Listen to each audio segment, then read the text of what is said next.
Crise humanitária dos Yanomamis. Governo vai transferir o hospital de campanha para Roraima. Jair Bolsonaro minimiza a situação e diz que tudo é mais uma farsa da esquerda. Lula troca comandante do Exército e novas mudanças da corporação não estão descartadas. E na Argentina, em sua primeira visita internacional, o presidente brasileiro prega fortalecimento do Mercosul. O RB Notícias da Rede Brasil está começando.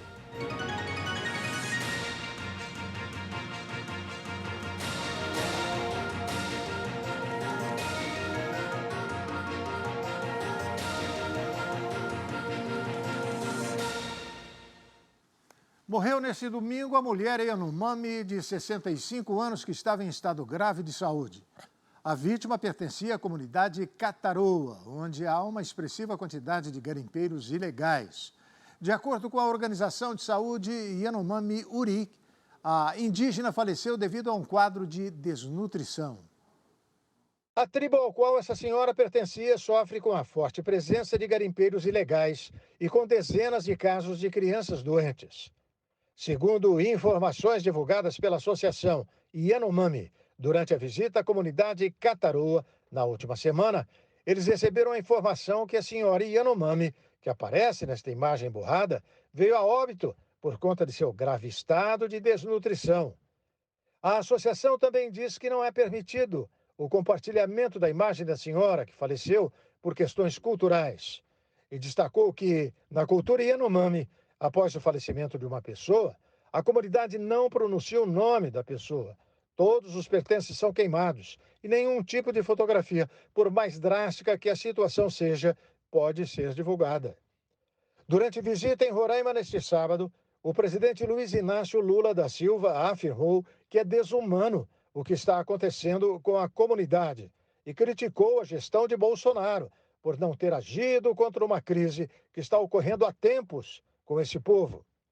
É desumano o que eu vi aqui. Sinceramente, o presidente que deixou a presidência esses dias, se ao invés de fazer tanta motociata, tivesse vergonha e viesse aqui uma vez, quem sabe esse povo não tivesse não abandonado como está.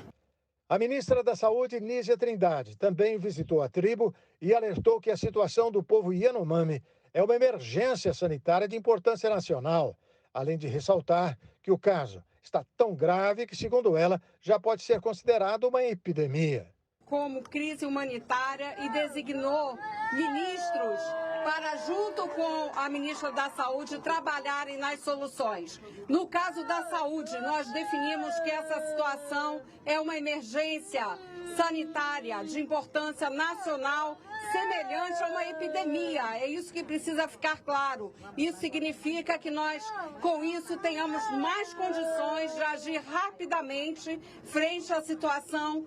Já a ministra dos Povos Indígenas, Sônia Guajajara, afirmou que a gestão de Jair Bolsonaro deve ser responsabilizada por ter permitido que uma crise humanitária ocorresse com os Yanomamis, onde adultos e crianças estão desnutridos e abaixo do peso. Precisamos também responsabilizar a gestão anterior por ter permitido que essa situação se agravasse ao ponto, de chegar aqui e a gente encontrar adultos com peso de criança e crianças em uma situação de pele e osso. Urihi, é a terra deles, é a vida. Os Yanomamis são terra,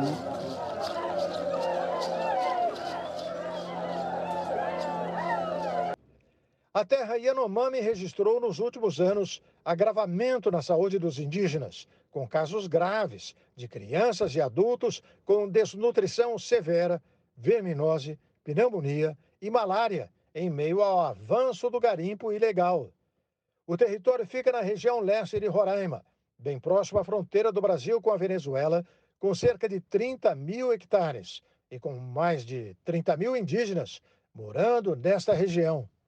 A previsão do governo Lula é que nos próximos dias seja implantado um hospital de campanha na comunidade Cataroa, para reforçar os atendimentos para toda a população. De acordo com o Ministério dos Povos Indígenas, só no ano passado, 99 crianças morreram na maior reserva indígena do país, por desnutrição, pneumonia, malária entre outras doenças e infecções que têm assolado a comunidade.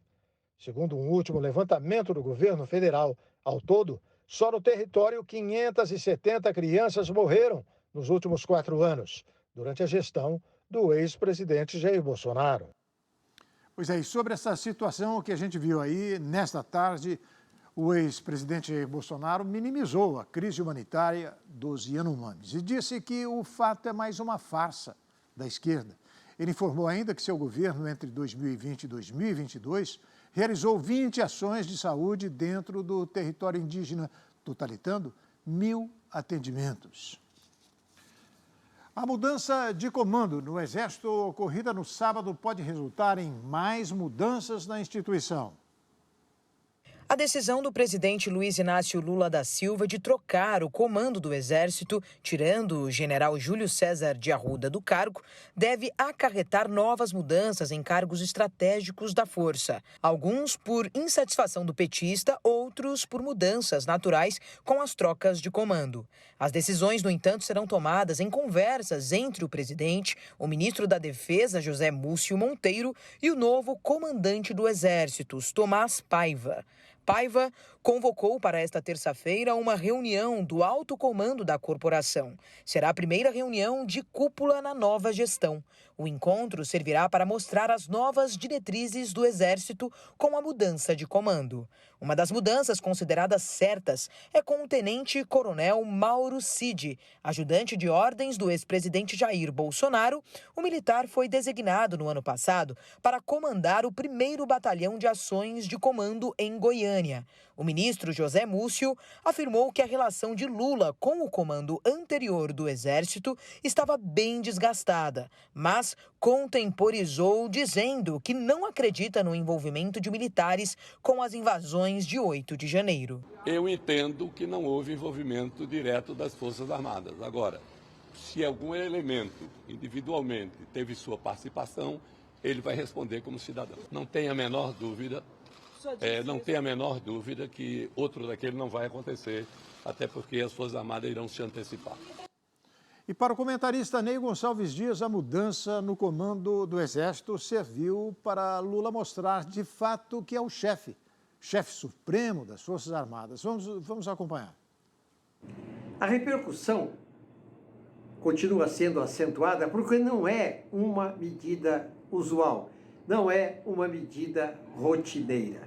Mas os aliados do presidente e algumas forças políticas que estão analisando o fato dizem que o negócio chegou ao seguinte ponto: agora ou nunca. Ou o presidente Lula reiterava agora a sua responsabilidade, a sua autoridade de chefe, comandante das Forças Armadas do país, ou a coisa poderia degringolar. Lembrando-se sempre que na Constituição a força militar baseada em armas deve receber obediência do poder civil. Outra coisa,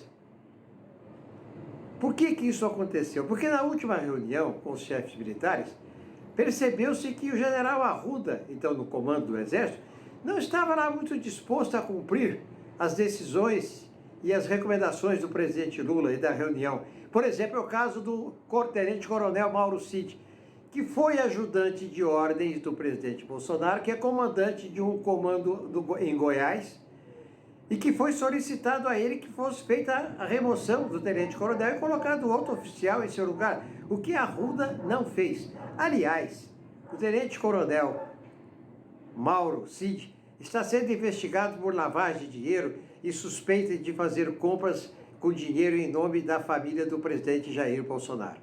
Pois bem, no fim de semana, o general Arruda, demitido, insatisfeito, reuniu-se com o alto comando do Exército e manifestou o seu desagrado pela demissão feita pelo presidente Lula. O alto comando militar do Exército disse ao general demitido Arruda o seguinte: o ex-presidente Bolsonaro demitiu, ao mesmo tempo, o ministro da Defesa, o ministro da Guerra, o ministro da Aeronáutica, o ministro da Marinha e ninguém reclamou. O ministro do STF, Alexandre de Moraes, remarcou para o dia 2 de fevereiro o depoimento do ex-secretário de Segurança Pública do Distrito Federal e ex-ministro da Justiça, Anderson Torres. É o depoimento à Polícia Federal. Vamos acompanhar. O encontro do ministro com Torres tem previsão de acontecer por volta das 10h30 da manhã. A expectativa era que o ex-ministro da Justiça fosse ouvido nesta segunda-feira, já que na semana passada, a corporação, a pedido da defesa do ex-gestor, solicitou a realização do depoimento na manhã de hoje. Porém, a medida não foi autorizada pelo ministro do STF, Alexandre de Moraes. Moraes autorizou que a defesa de Torres tivesse acesso às investigações e afirmou que a nova data pretende garantir o tempo necessário à defesa de Anderson Torres para análise dos autos antes do interrogatório. A primeira tentativa de ter um depoimento do ex-ministro foi na última quarta-feira e uma equipe da Polícia Federal foi até o local onde Torres está preso. No entanto, acompanhado dos advogados, ele ficou em silêncio. A defesa do ex-secretário ressaltou que não teve acesso aos inquéritos nos quais Anderson é investigado e que ele esclarecerá sobre tudo o que lhe for perguntado, tão logo a defesa tenha acesso aos autos. A solicitação foi corroborada pela Polícia Federal. E a seguir, em sua primeira viagem internacional, Lula promete devolver protagonismo brasileiro no cenário internacional e fortalecer o Mercosul. O RB Notícias volta daqui a pouquinho.